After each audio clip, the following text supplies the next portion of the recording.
So today we're starting a new topic. So start a new page in your book, and the topic is non-right angled triangle trigonometry. So up until this point, every triangle we've dealt with has been a right angled triangle. So now we're dealing with ones that don't have a right angle. So if they don't have a right angle, you can find a side or an angle using one of these two rules. So we're going to be learning these over the next few lessons. Today we're learning about the sine rule. Okay, so with the sine rule, you do need to understand what all the letters mean. Alright, so if we have angle A, B and C, angles are always used using capital letters. Okay, so capital A, capital B, capital C are our angles. Now, our sides are named with the little letter opposite it. Okay, so if we have angle A here, if you go opposite the triangle, you'll be dealing with little a. Okay, so opposite angle B will be little b, opposite angle C will be the side little c. So that's how it works. Now we're learning the formula. So to find side A, using the sine rule, we always start with what you're finding. Okay, so if we're looking for A, we start with little a.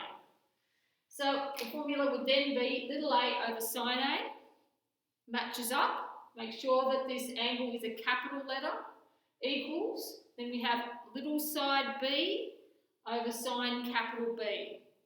Alright, now it's not always going to be A's and B's, we've just got to learn how to adjust them. If we're doing an angle, we're not going to focus on angles today, but I'm going to give you both formulas now because they're similar. If we were looking for an angle, and it's angle A we're looking for, we have to start with angle A. But angle A is not alone, okay? It is the sine rule. Sine must be with it. So it's sine capital A over little a equals, now match it all up, make sure it looks similar, sine capital B over little b. So it's basically the upside down version of the other formula. Alright, so just finding a side with the sine rule is what we're doing today. So in this first one, we're finding the value of the pronumeral, the value of the letter, corrected 2 decimal places. So we're looking at this first triangle here. Now you can see it's not right angled, so we can't use the sine, cos and tan ratios. So we're going to be using our sine rule in this question, and I've already written down the sine rule for finding a side. You have to start with the side, okay, which is the little letters. Now they've been very nice to us in this one and given us a little a to find. So when we do it, we're doing little a over, that's what we're looking for. Now let's label with our red pen everything else we need on this triangle. So if that's little a, capital A is opposite it. So just get your red pen and write a capital A there. So when we do this bit here, we're going to be doing sine, and capital A is 73 degrees. Now on the other side, you're going to be using a side and an angle that are opposite each other, which you've got, numbers that you have. Okay, so that means that our other side length that we have to put in here is this one. So that would be little b, and capital B will be opposite the little b. So that's down here. Okay, so now we're going to sub in what we have there. We have 12.3 over sine 35 degrees. So take the time to get that line right, because that's the first line where you get any marks. These questions will be worth 2 marks in an exam. Your first mark gets given there with a correct substitution. If you put one thing in the wrong spot, it's nothing. Okay, so it's got to look like that. All right, now the next line, we're solving an equation. So we're getting rid of all of this, which says divided by sine 73. When we get rid of it, we will have the a by itself, which is what we want. Over here on the right, we're going to copy what we already have. And then we're going to do the opposite of dividing by sine 73, which is times by sine 73. Okay, now all that goes in your calculator, and your screen on your calculator has to look like what we've got written there. So let's have a look. We're going to start with the fraction key, and we're going to put 12.3 on the top, down arrow, sine 35 on the bottom. Now, I always close that bracket off because we don't have one. I close it off, and then I right arrow out of the fraction to continue. So I'm doing times sine 73 now. And I'm a bit pedantic with this. I close the bracket there too. You probably don't need to, but I do. And then press equals, and there's your answer. We'll write it down.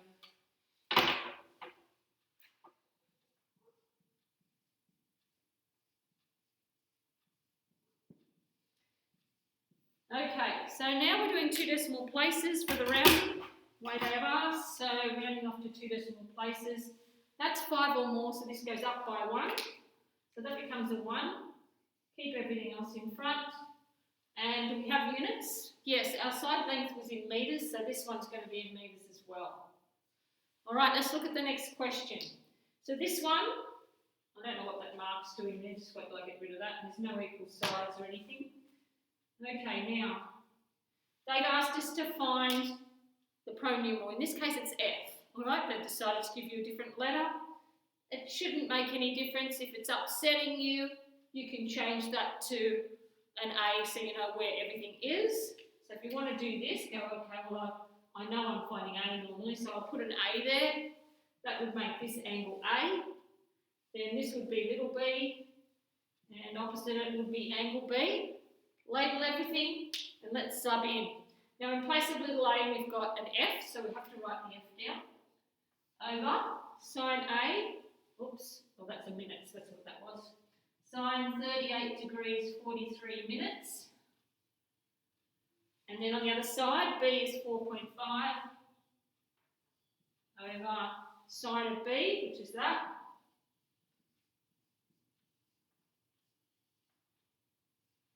And that's the substitution line, you get your first mark. Okay, coming over to the next line.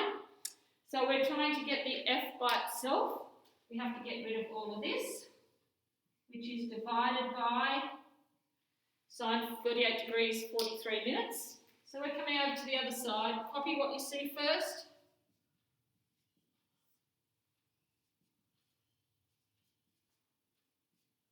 Now be careful with this because a lot of people just can't even copy their own numbers properly in tests, so be careful. All right, just be very careful. There's a lot of numbers here. Opposite of divided by is times, and we're timesing by sine. Okay, and now we're ready to go to the calculator before we go to the rounding.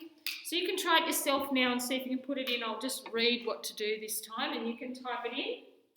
All right, so we're doing fraction key, 4.5 on the top, down arrow, sine 43, press the degrees button, 18, press the degrees button, I close the bracket off, right arrow out of your fraction key, times sine 38, press the degrees key, 43, press the degrees key, I close the bracket off and press equals, and you should end up with that answer. So we'll write it down.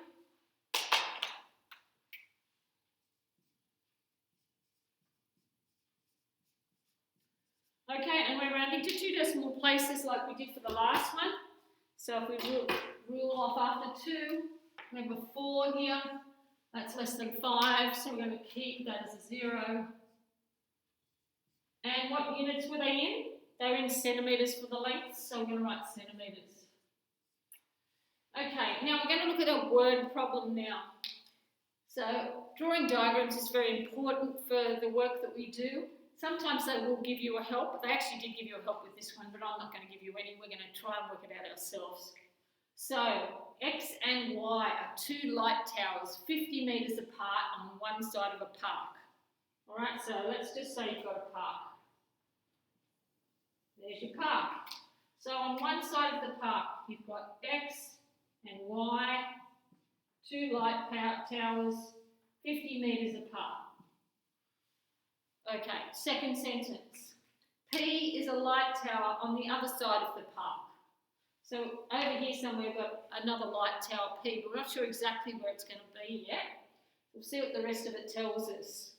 Angle Y equals 59 degrees.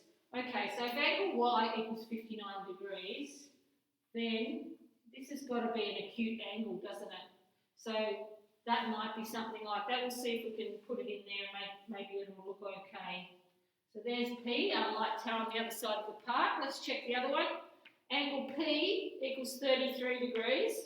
Yes, if I join it up, that looks like it's going to be okay. That looks acute. So our diagram looks all right now. Okay, now what they've asked us to find is PX. PX is the line joining P to X.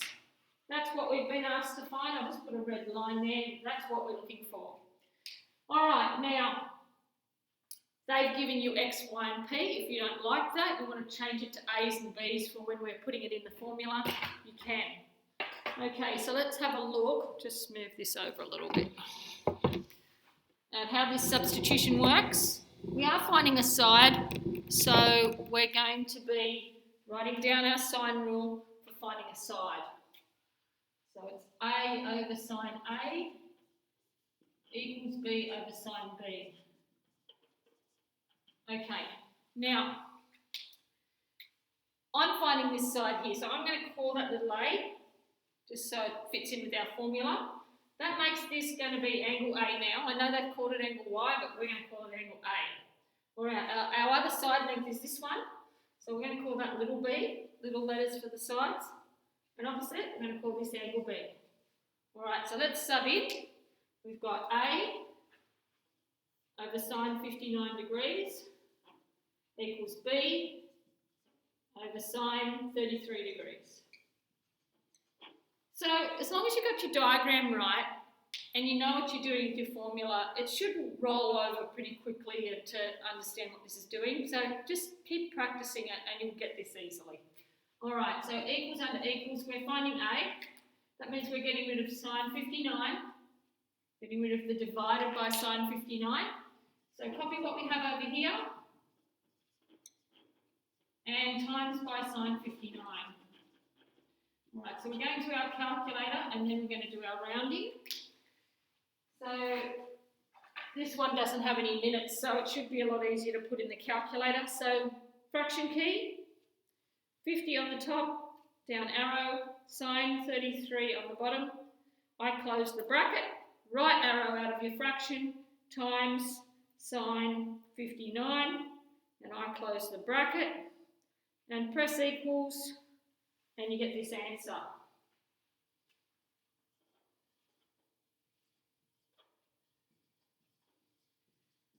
Now, before I go on, you will get all wrong answers if that screen doesn't have D for degrees right up the top there, right? So right up the top here, where am I going? That way. Okay, underneath my finger is D for degrees. If that has gone to a G or an R, you're going to get all wrong answers with anything to do with sine, cos or tan. So make sure you've got that on your screen before you go into any exam. And if you start getting wrong answers for the homework, that might be a reason why. Okay, so let's have a look. We're doing rounding to 2 decimal places. That's a 1 less than 5. The 9 will stay. And your answer is that. And we were dealing with metres. So this is 78.69 metres. So trigonometry is used a lot in real life. Everybody keeps saying, when do we use this? When are we ever going to use this? Things like this, right? Imagine this was a waterway. You're trying to measure a distance across a waterway. You can't actually get out, a big long tape measure, or you can't even just sort of get your Apple Watch and, go straight across a river to measure a distance. Trigonometry is used a lot to measure those things. So anyone who wants to do surveying or anything like that, it is definitely used in that. And in the old days, it was used in things like coastal navigation. So it's got lots of applications. Now, one thing I want to say is sometimes they have a multiple choice question on this work. And I teach it a certain way, and I don't want you looking at it going, oh, well, my answer doesn't look anything like that. But in a question like this one, they might have multiple choice answers of saying, it might say, to find this side length, what do you actually need to do? And it might have 4 options. And the options might look something like this.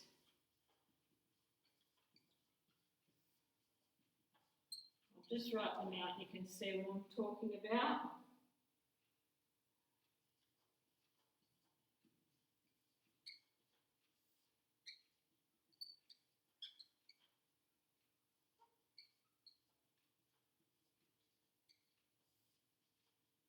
Okay, and I'm not even going to think of a fourth one, but it might look something like that. Now, what actually happens